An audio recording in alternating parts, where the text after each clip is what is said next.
Last point है, covert narcissist victim card खेलते हैं।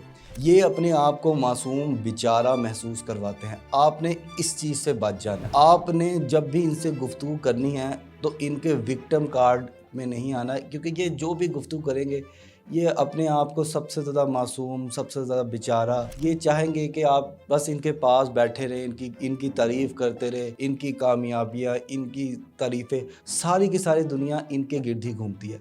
देखिए, ज़ाहिरी बात है कि आप एक मुआशरे में रहते हैं, उस मुआशरे की कुछ ड्यूटीज़ हैं, कुछ ज़िम्मेदारियाँ हैं, कुछ आप पे आपके वालिदैन की, आप पे आपके घर वालों की, जॉब की, या इस तरह करके होता है। लेकिन ये लोग किसी भी सूरत हाल में खुश नहीं रहते। ये विक्टिम माइंडसेट के लोग होते हैं। इन्होंने कहना है कि नहीं भाई, जो मैंने कह दिया ना वो सही है।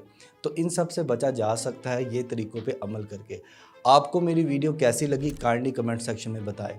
और अगर आप 1-on-1 ऑनलाइन काउंसलिंग लेना चाहते हैं तो प्रोफाइल में दिए गए नंबर पे या वीडियो में दिए गए नंबर पे रब्ता करके 1-to-1 online counselling session book करें। और लाइक कीजिए और सब्सक्राइब कीजिए हमारे चैनल को, और साथ ही साथ दबाइए बेल के आइकन को, ताकि